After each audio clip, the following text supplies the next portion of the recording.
Bugün Xəzər balamızın il dönümüdür, 5-ci ildir. Onun evinə gəlmişik, onun evimizin ananın yanına gəlmişik.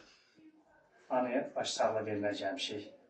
Bugün 10-2025-ci ildir. Xəzərin dünyadan köçdüyü 5-ci ildir. Bu ocaq üçün, ev üçün çox ağırdır, işçidir. Xəzər ki, övlad olublar evdə. Həzrətən dünyasını dəyişəndən sonra, şəhid olandan sonra ana-ata fərqli. Biz özümüzə bir boş bir ana-atanın yanında gəlib olmaq. Bugün Xəzərin il dönümündə evimizə işgəş eləmək, özümüzə bir qürur verir. Allah Xəzər rəhmət eləsin, bu şad olsun. Xəzərin timsalında bütün şəhidlərimizə Allah rəhmət eləsin deyə, bunlar şad olsun deyirlər. Sən də qardaşa Allah rəhmət eləsin, sən də qardaşın şəhiddir. Fərqi yoxdur, hava olur. Onlar hamısı bizim üçün əzizdir. Onlar bizim baş tacımızdır. Allah hamısına rəhmət eləsin.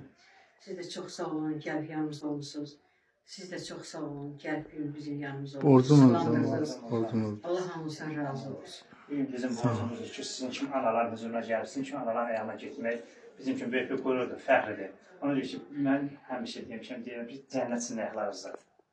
Mən Xəzər qardaşımızın evinə, büyüm bura məclisə gəlmək özümə bir qürur, bir fəxr verirəm. Öyle bir şey, bir ocağa getmişik. Xəzərin timsalında bugünkü şəhidlərimizin hamısı şəhid olsun deyirəm. Allah yerlərini işləsin. Bugündə qürurla sizin huzurunuza gəlmək bizə böyük bir fəxrdir. Xəzər çox qonaqpərvərdir, həqiqətən. Amin. Allah sevgili.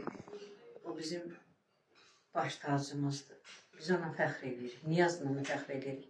Xəzərlə də fəxr edirik. Onlar ikisi də vətən yolunda bir şəhid oldu, bir də qazi oldu. Allah səbrinizi versin. Bugün Niyaz burada yoxdur. Bakıdadır. İşi ilə bağlı. Ora çağırıblar orada. Gedib gələ bilmədi. Şad çalışdı. Gəlib çıxa bilmədi. İcazə olmadı. Gələ bilmədi. Amma ürəyi buradadır, bilirəm ki. Xəzər bağımıza rəhmət eləsin, şad olsun. Allah yerini beşdirəsin deyirik. Amin.